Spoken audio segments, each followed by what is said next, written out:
the angle changes abruptly, making it more prone to error. As a result, the inner and outer surfaces are each tilted as they come together, even though there is little problem. Hello everyone, thank you for joining us today.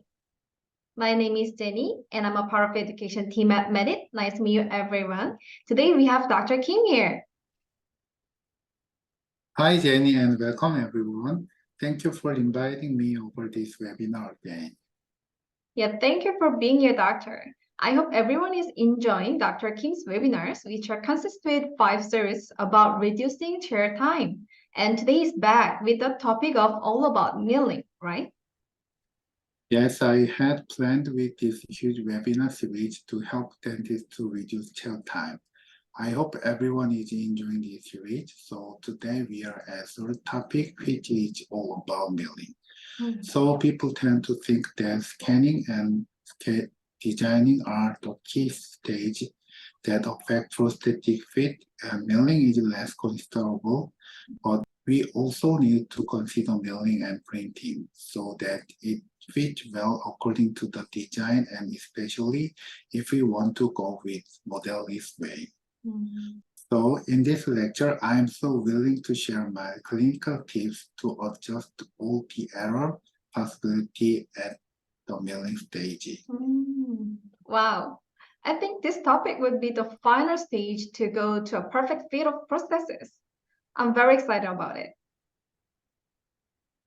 Okay, let's get started. Okay, so before we begin, I would like to remind you all, right after the lecture is done, we are going to have Q&A session. So we've already collected all the questions through the email in advance. So we will cover those questions today. And while watching the webinars, if you have any questions or feedback, please feel free to contact us meditedu@medit.com. And for more clinical videos, you can visit our YouTube channel. And we also have an official training platform, which is Medit Academy.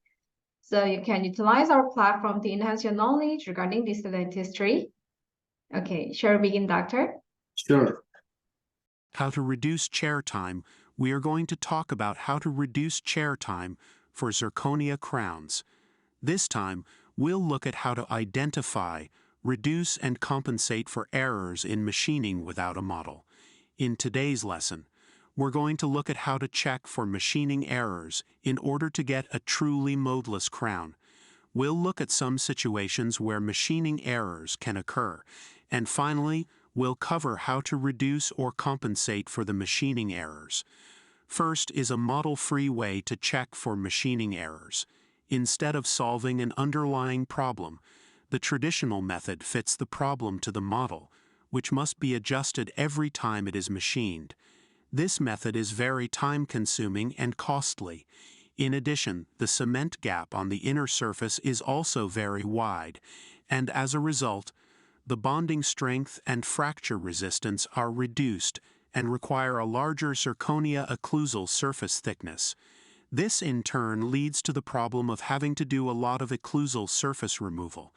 In contrast, the method I'm going to introduce today is fairly simple and useful. All you need to do is scan the machined crown and overlay it with the design file for comparison. Maintaining your machine this way is very productive because you don't have to fit every crown that you machine. Let's explain how to scan. One feature that the Medit scanner has is smart color filtering, which allows you to scan only the crown cleanly. We're going to register the color of the gloves with smart color filtering and scan the crown while holding it with a gloved hand. First, click the smart color filtering feature. Press Register Colors, then start to extract colors. After enabling smart color filtering, the registered colors will be erased while scanning. When scanning crowns, it is recommended to turn off all other filters except smart color filtering. Alternatively, you can stick the crown to the utility wax and scan it. Register the color of the utility wax. Prepare the wax by cutting it to the size of the scanner mirror. Scan the wax in the same way to register the color. Attach the wax to the crown and use it as a handle to rotate and scan. Reposition the wax and take additional scans of the area where the wax was stuck to complete it. When scanning with an intraoral scanner, there is a tilting problem when the inner and outer surfaces are connected. This also varies depending on the person scanning. I found that the error was greatest when scanning by hand. The error was reduced a bit when scanning using wax, but remained a problem. At the margin area where the inner and outer surfaces of the crown join, the angle changes abruptly, making it more prone to error. As a result, the inner and outer surfaces are each tilted as they come together, even though there is little problem. To solve this problem, I tried many different things. Among them, the following method worked best. Place the crown on a turntable and clamp the intraoral scanner to create an environment similar to a model scanner. Apply wax to the adjacent side of the crown and finish the scan by applying wax to the lingual or buccal side. As long as you keep a constant focal length, I think it's better to scan without interruption to reduce errors. On the left is the result of scanning with a gloved hand. In the middle is the result of scanning the wax with the handle. On the right is the result of scanning with the scanner fixed on a turntable. You can see that the results improve as you proceed from left to right. Sintered zirconia crowns tend to scan small due to light reflection. They must be sprayed. On the left is a scan before sintering. In the middle is a scan without spray after sintering. On the right is a scan after sintering and spraying. In the middle, we can see that the crown is scanned very small. Therefore, when scanning a sintered crown, it must be sprayed. This is the step after scanning the fabricated crown. You can compare the scanned file with the original design using software. We're going to show you how to use two different software. One is Medit Design and the other is Medit Crown Fit. Let's see how each software is different. First, you can validate the machined crowns using Medit Design. Download and launch the Medit Design app from your app box. Select and import the scanned crown and the crown design file. Since zirconia shrinks as it's sintered, it's machined under magnification. You will need to zoom out the crown to match the magnification for comparison.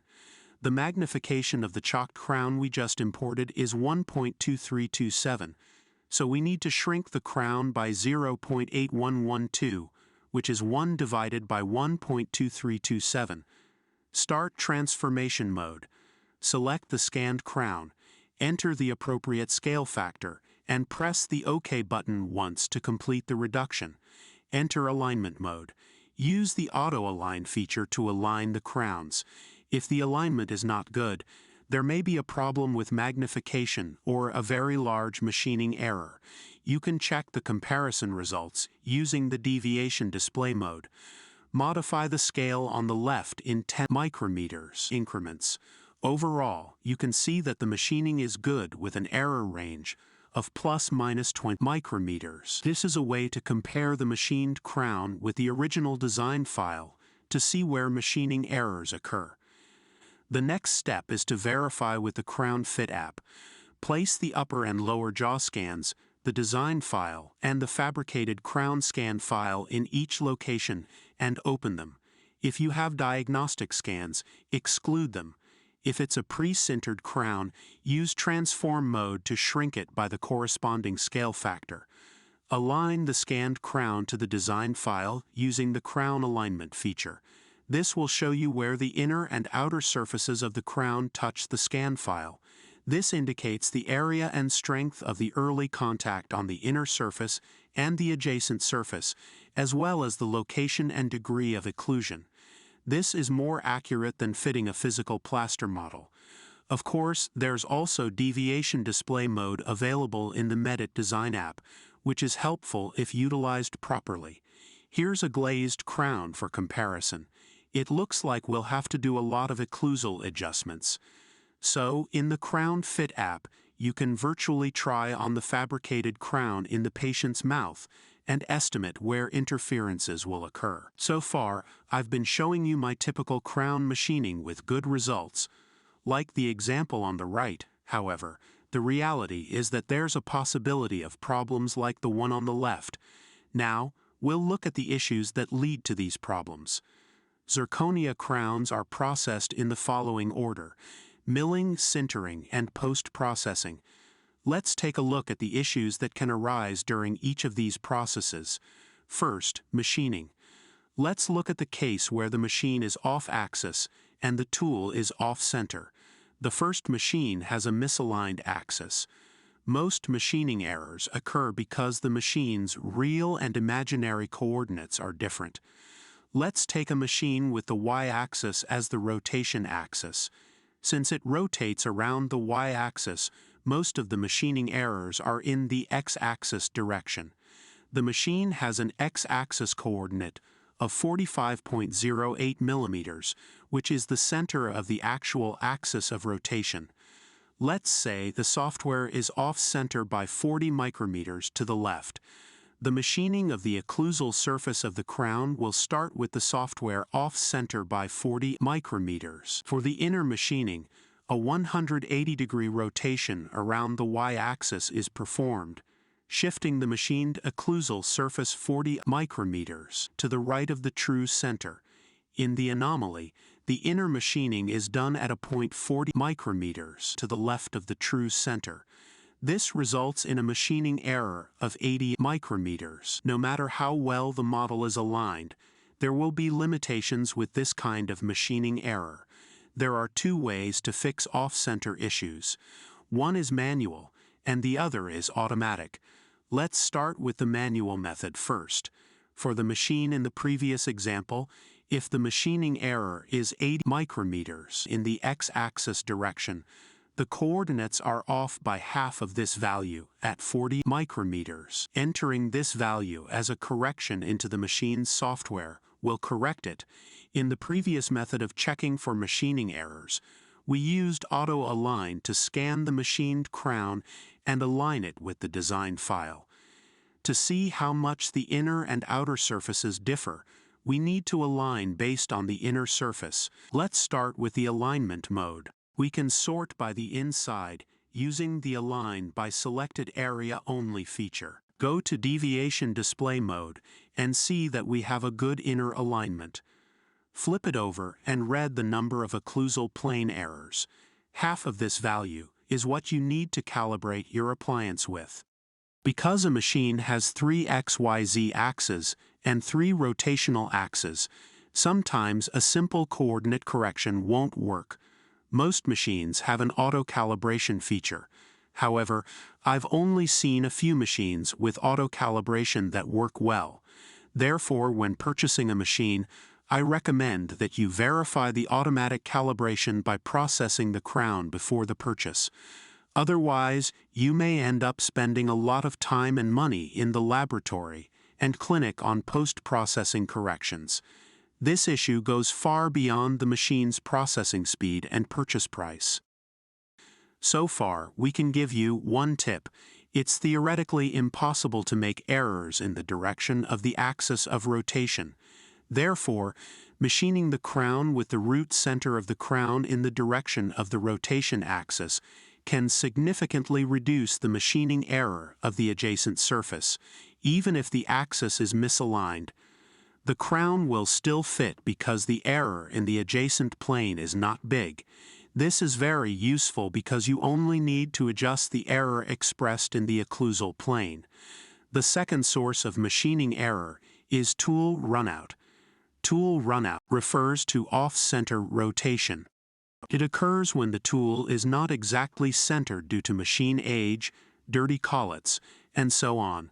As a result, the tool is machined slightly more than it should be, resulting in loose contact points with the inner surface. If you don't understand this problem, it's easy to make the mistake of trying to fix it by over-designing the adjacent faces. A more fundamental fix is to clean the collet that holds the tool or replace it if it's old. If the numbers aren't significant, a useful approach is to modify the tool size you enter into the machine to reflect the machining error. Notice that the crown is machined undersized before compensating for the tool size. You can check that number and enter it into the software that calculates the tool path to make corrections.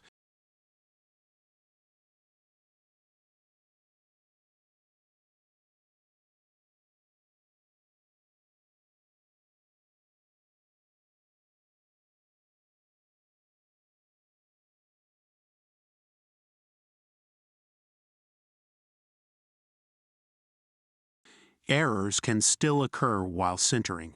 Zirconia shrinks during sintering.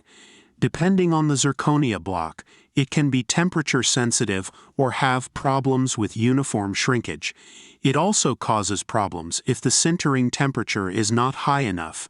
There are many different blocks available in the market. Some blocks may not have stable sintering results, so it's recommended to check before using them.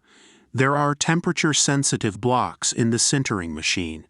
It's important to follow the manufacturer's recommended temperature. There is a slight difference between the temperature displayed by the machine and the actual temperature.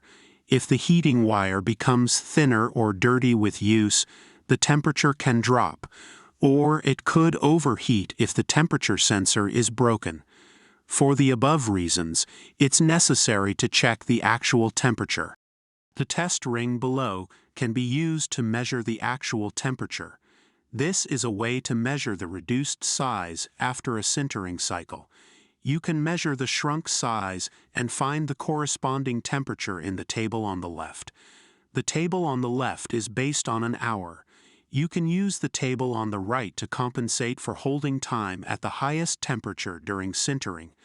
The recommended temperature of the material is 1530 degrees, so I set the display temperature of the equipment to 1530 degrees and operated it, and the actual temperature was 1550 degrees. I lowered the display temperature and corrected the measured temperature to 1535 degrees. I experimented with different materials to see how they would react to temperature changes. When I sintered it at 100 degrees, it was slightly smaller but still usable. Conversely, when machining at a setting 100 degrees lower, there was less shrinkage, showing a positive inner and outer error. Temperature also causes color issues. Keep in mind that colors tend to be darker at lower temperatures and lighter at higher temperatures. This is a comparison of a scan before sintering and after rapid sintering. We found that there are no issues with color and volume stability when using rapid-fire-only blocks. Finally, let's talk about issues concerning post-processing methods. On the left is immediately after sintering. In the middle is polished. On the right is the result of glazing. Glazing is used because it's easier to process multiple pieces simultaneously and can reproduce a more natural texture, but be aware that this can result in a roughly 50 to 100 micrometers increase. Some problems remain unsolved even after compensating for problems during machining. The most common is machining errors concentrated in the line angles on the inside of the crown.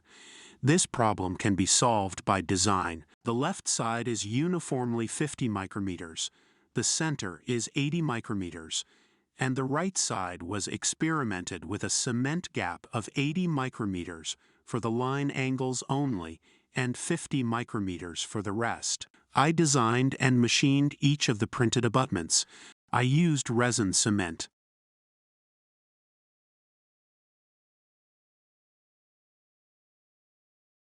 After bonding, they were scanned and compared to the design file. The uniform 50 micrometers result on the left was found to be under-integrated and protruding towards the occlusal surface.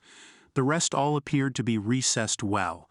I cut it to see the actual cement space. The uniform 50 micrometers group on the left showed a thicker occlusal cement space due to less crown recession of hanging line angles. The middle uniform 80 micrometer group showed a thicker cement gap compared to the right selective cement gap group. The right selective cement gap group showed the most uniform cement space. As a result, it's useful to impose selective cement gaps in the design to achieve uniform cement space. These are the conclusions from today's lesson. Fitting a machined crown to a model will not solve the problem. You need to use model-less verification to find and fix the cause. Choose and purchase equipment that is well calibrated and maintained. Line angle machining errors that are not solved by machining errors require the application of selective cement gaps. Okay, thank you for sharing all your tips with us, Dr. Kim. Yes, I tried my best to include all the clinical tips to this lecture. So please let me know if you have any questions about the lecture. So let's move on to the Q&A session. Okay, so today we have 3 questions in total. So let's start with the first question. Question number 1. Do you think owning a milling machine in a clinic is a good idea? If I happen to own a milling machine, what would be the best way to utilize it? Highly recommended. In Mm, office production can completely transform your clinic. However, to make it work, you need to choose your equipment well. mm, Not all the equipment has the same quality. Speed and price shouldn't be the standards when choosing milling machine. You need to check how accurate and steady it would be. And you, the dentist, should be knowledgeable enough to use it. I hope my lesson was a little helpful. mm. Okay, thank you. Question number 2. Is there any clinical tip to set the parameter settings well when I want to do modelless treatment? The machining error varies for each milling machine.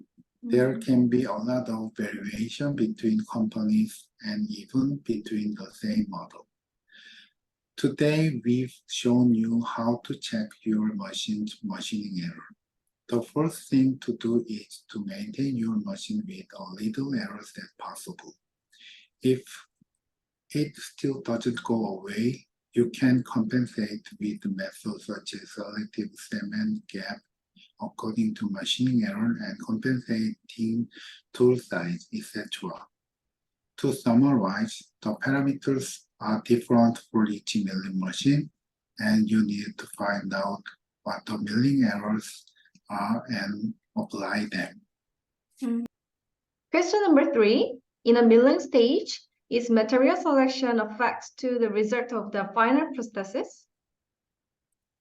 Machining parameters are more related to the milling machine than material. For zirconia, volumic stability can be an issue when sintering. Especially for the zirconia with multiple layers, you should be cautious to use it because the materials will be different according to the layers and it affects to the volumetric stability in sintering stage. We also do not recommend machining zirconia and PMMA or ceramic materials together on the same machine, as this can rapidly cause the machine to become off-axis. Okay, thank you for answering about it. So that's all about it for today. So you'll be able to watch this webinar on our YouTube channel and Medit Academy once it's completed. Thank you for being here, Dr. Kim. Thank you everyone for joining us today. Hope to see you at our next webinar. Bye. Bye.